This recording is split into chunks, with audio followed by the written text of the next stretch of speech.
Wednesday, May 30th, 2018. NXT is in the can, and you are tuned in to One Wrestling Video here on YouTube, part of OneWrestling.com. For those unfamiliar, my name is Jargo. I'm the new NXT reporter here for One Wrestling, an incredible opportunity. I'd like to thank all of those involved for giving me this platform. For those of you who don't know, you can find me weekly on the Hitting the Marks Pro Wrestling Podcast. Find the show at hittingthemarks.podbean.com. Find us on Twitter at HTMPWPod. I've been a wrestling pundit for going on just about a year now, and here's a spoiler alert, guys. I love NXT, and this show is now called This Is NXT. Let's go to the NXT episode from May 30th, 2018 on the WWE Network, coming to us from Full Sail University in Orlando, Florida. The show starts off, we get our Johnny Gargano and Tommaso Ciampa update. We now find out that both of them have been banned from Full Sail. These two can't keep their hands off of each other. They're going to have to save it for TakeOver Chicago. It has now been announced. Things are official. We are going to have a street fight at TakeOver Chicago. We also have an update from Candice LeRae, Mrs. Johnny Gargano herself. This comes to us from Twitter, May 29th. Luckily, I'm okay after what happened last week, but this has gone on far enough. I don't support this street fight, and I'm done watching my husband turn into everything he despises.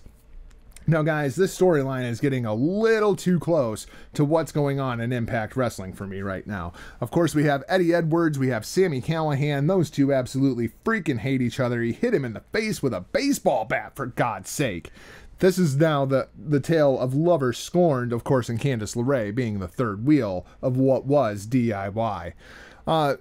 DIY explodes. I was at TakeOver Chicago last year. The whole thing happened right in front of me. You can find video of it on my Facebook page, at Not Jargo. I'm going to be in attendance again this year. I thought this match was going to be last man standing, but the WWE has went and given the last man standing stipulation to Shinsuke Nakamura and AJ Styles because of the ball shot. So now we're going to have a street fight. I'm not sold on this one because, of course, we just had in January at the TakeOver, we just had these two in an unsanctioned match. I fail to see where a street fight is going to be any different. I'm hoping this is the blow-off, though. I want this to be the end of Johnny Gargano and Tommaso Ciampa, at least for now. I need to see a blow-off here before these two become Eddie Edwards and Sami Callihan, before Johnny Gargano actually becomes the villain, before he just can't stop himself, before he just crosses the line going after Tommaso Ciampa here. I don't want to see tension between Candice LeRae and Johnny Gargano. They're the cutest couple on the face of the freaking planet. Just keep them together. Send Candice off. Get her in the women's division. Let her do her own thing. Let's send Ciampa off to, I don't know, Raw. Let's send Gargano off to SmackDown. And maybe in 2 years when they cross paths, we can rekindle this thing. But for now, let's put this thing on pause because we don't need another Tommy Dreamer and Raven. We already have it with Eddie Edwards and Sami Callihan. So let's move on to lucky number 13. Of course, that's Aleister Black, the 13th champion in NXT history. He comes out. He finally found his way into the building after wandering around the outside of the building for a couple of weeks. And now he gets in the ring and he says there's a little bit of confusion over who is going to be his challenger for TakeOver Chicago. Lars Sullivan decides to make his presence known, and he informs us that the dispute is over. Mr. William Regal has announced that Lars Sullivan will in fact be the first challenger to Aleister Black in his reign as NXT champion at TakeOver Chicago. He says no one can match his strength, his size, his dominance, his lisp. Well, Cody Don't Call Him Rhodes might be able to match him on the lisp, but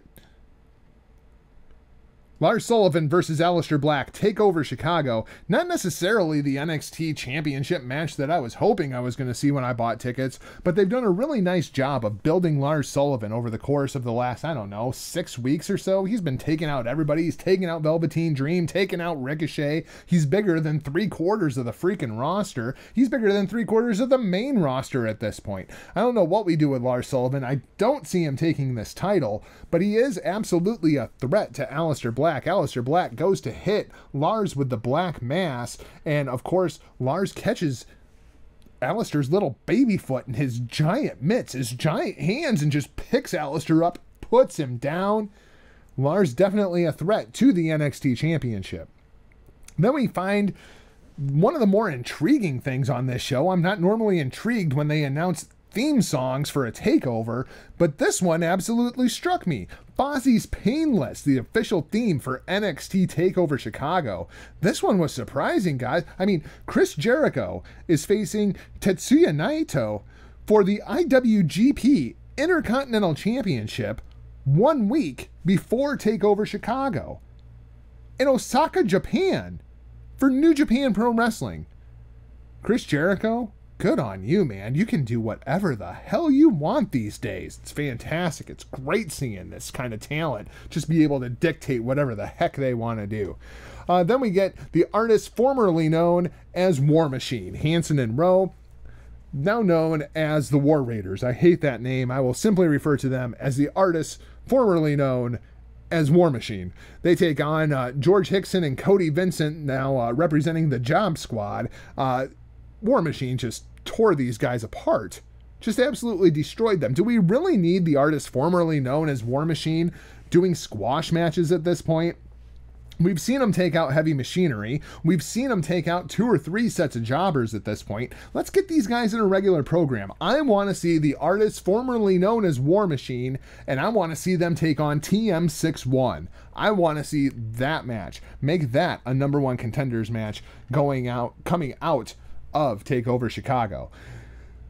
After this, we get a video package recapping the Shayna Baszler and Dakota Kai feud, or really the bullying is what it really has been. This is another one of those examples where you're getting a story in NXT that's going on in another promotion. Of course, this entire thing started while Alexa Bliss and Nia Jax were doing their anti-bullying campaign, except in NXT it actually makes sense. You have Shayna Baszler playing the big bad heel, and she's beating up the poor cute little baby girl Dakota Kai. On the main roster, you had the cute little Alexa Bliss bullying big bad Nia Jax.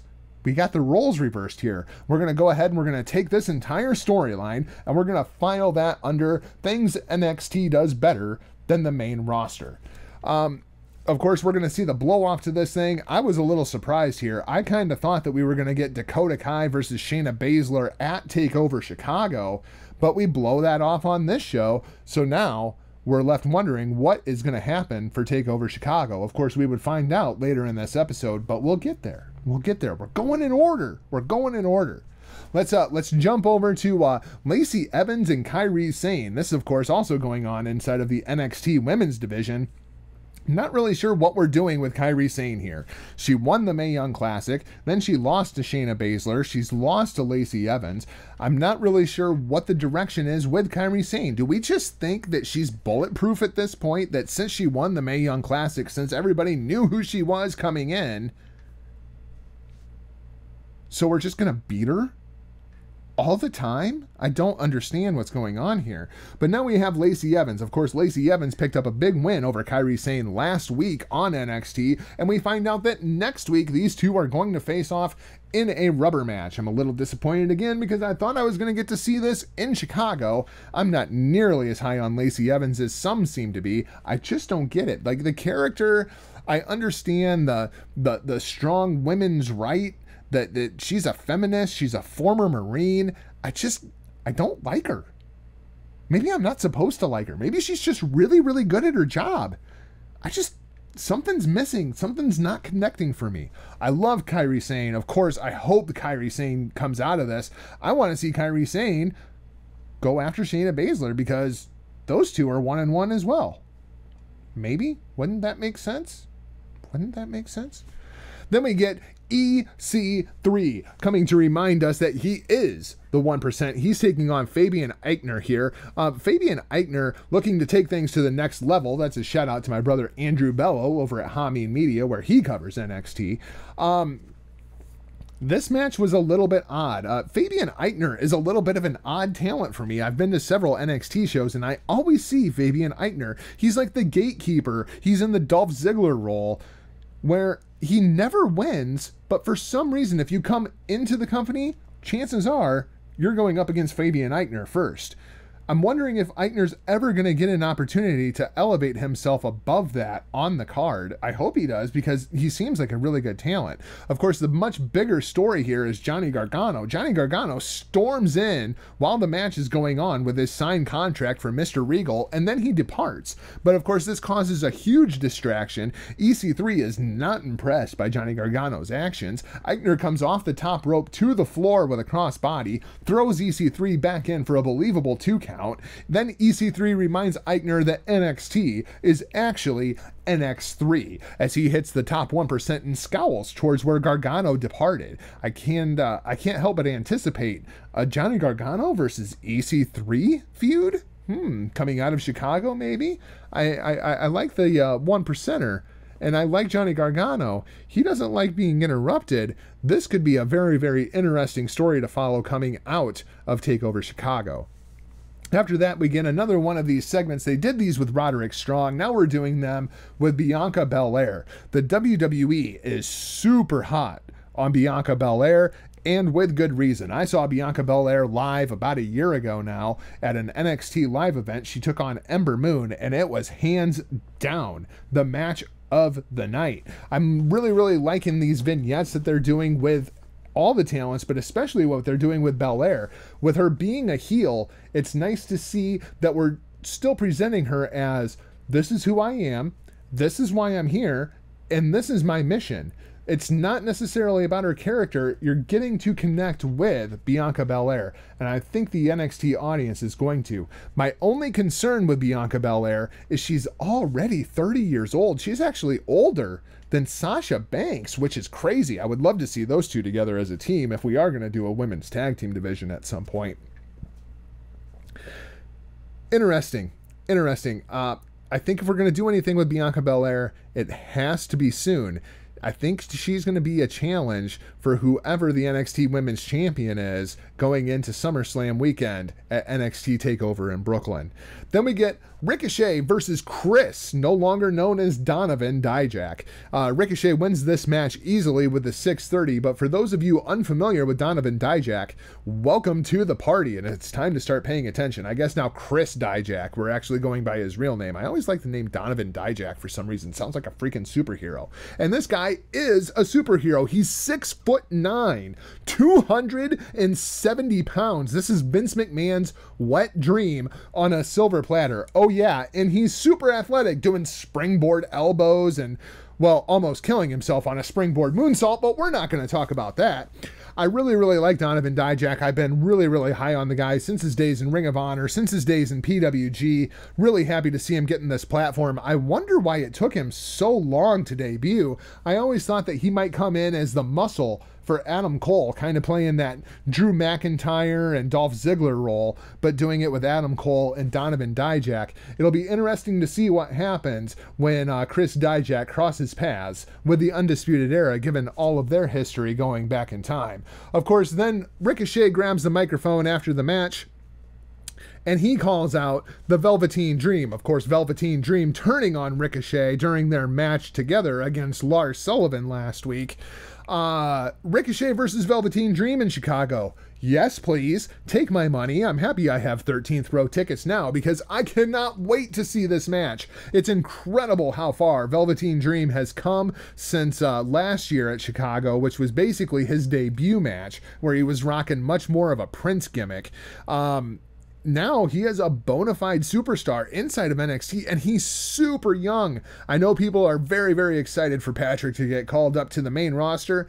Let's just kind of calm on that. Let's let him pick up some more steam. I don't care. He could spend another 2-3 years in NXT as far as I'm concerned. I'm completely fine with that. I eventually want to see the Velveteen Dream get himself a very nice, at least, North American Championship run while he is in NXT. Also announced for TakeOver Chicago, Danny Burch and Oney Lorcan. The 1-2 punch are going to be taking on the Undisputed Era. Of course, Kyle O'Reilly and Roderick Strong. No Bobby Fish. He's still not cleared. I'm sure he'll be there on crutches. Those two are going to be facing off for the NXT Tag Team Championships at TakeOver Chicago. Next week on NXT TV, we are going to get Danny Burch versus Roderick Strong, and then I assume the week after that, we'll get Kyle O'Reilly versus Oney Lorcan. Very much look forward to it, like both of these teams, especially Kyle O'Reilly. I've been very, very high on him for a very, very long time. And with Danny Burch and Oney Lorcan's style, I can only imagine all the different combinations that Kyle O'Reilly is going to twist those two guys into. Then we get our main event of the show on this episode, Dakota Kai taking on Shayna Baszler, the cocky bully versus the baby girl.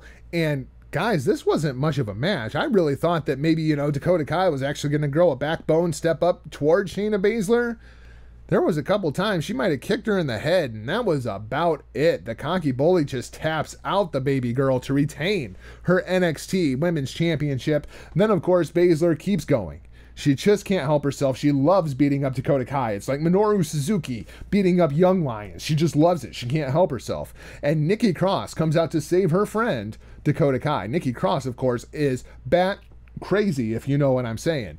Nikki Cross lays down the challenge for Shayna Baszler. It appears now we are going to get Shayna Baszler versus Nikki Cross in Chicago. This match intrigues me greatly, possibly more than any other match that is going to be on this card, because I could see both of these women getting called up here. Of course, Shayna Baszler, good friends with Ronda Rousey. There's absolutely nothing that Shayna Baszler is going to do in NXT at this point that is going to get her more over than she already is. I was not big on Shayna Baszler during the Mae Young Classic last year. She has completely turned me around. She is completely the real deal. There's a lot of talk about Nia Jax becoming Stephanie McMahon's muscle. You have Shayna Baszler. Why would you put Nia Jax in that role? If you want somebody to go up against Ronda freaking Rousey and be the muscle for Stephanie McMahon, you have Shayna Baszler for that. Just use Shayna Baszler for that. By comparison, SmackDown, when you look at the women's roster on SmackDown, they need heels, and they need heels bad. Nikki Cross would be an injection of energy into that women's division on SmackDown. Of course, Sanity has been called up to SmackDown, but as we all took note at the time, Nikki Cross was not part of that announcement. But Sanity has been held off of TV to this point, so I'm wondering if they're holding them off so that Nikki can join them when they make their grand debut after Money in the Bank. Let us know what you think. Hit us on Twitter at OneWrestling. Hit me on Twitter at NotJargo. That's going to wrap things up for this test video. I don't know if this thing's actually going to be released or not, but if so, be sure to check back here next Thursday for a new episode of This is NXT. Be sure to follow One Wrestling on Twitter at OneWrestling. Follow me across all social media at NotJargo. Thanks for listening, watching, whatever it is that you're doing. We'll see you right back here next week for This is NXT.